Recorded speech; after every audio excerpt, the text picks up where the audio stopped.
Queridos amigos, estamos iniciando con la palabra del Señor en esta jornada, como siempre, en que nos encontramos.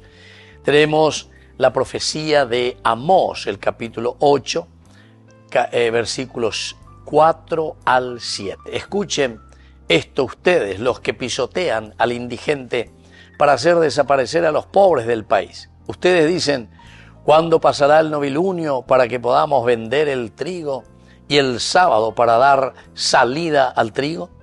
Disminuiremos la medida, aumentaremos el precio, falsearemos las balanzas para defraudar, compraremos a los débiles con dinero y al indigente por un par de sandalias, venderemos hasta los desechos del trigo.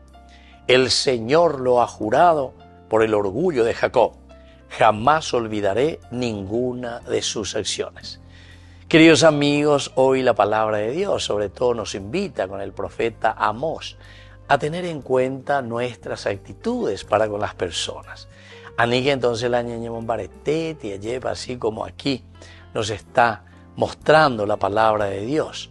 Hay porque ñandé yarecó ciertas riquezas materiales, confiamos en eso y menospreciamos a los más débiles, porque el profeta denuncia directamente todo lo que es fraude, queridos amigos, todo lo que son aquellos avivados, porque estamos en la ñanda y avivados, que utilizan para aprovecharse del prójimo. Y eso, queridos amigos, tenemos siempre en nuestra sociedad.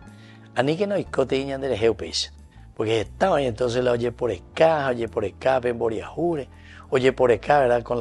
Con el dinero del pueblo, de la gente, y eso se llama corrupción. Y nosotros sabemos muy bien que estamos muy inmersos como nación, como país, en todo lo que es esta corrupción. Esta ya es una pandemia verdaderamente. La COVID mía la ya lleva. Aquí creo que esta enfermedad nos ha agarrado a todos, queridos amigos, esto de la corrupción. Y así también como el COVID nos mata, así también, queridos hermanos, moralmente, un país y una nación se va muriendo, se va desangrando. Solamente los avivados se lleva. Entonces son los que se van enriqueciendo ilícitamente. Y Amós es eso lo que está bajando la caña, todos los atropellos que se realizan contra los pobres y contra los débiles. Pero termina diciendo, Dios no es indiferente al sufrimiento de los pequeños.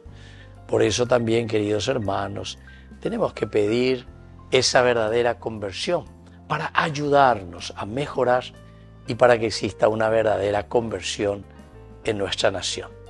Que la bendición de Dios descienda sobre cada uno de nosotros, el Padre y el Hijo y el Espíritu Santo. Amén.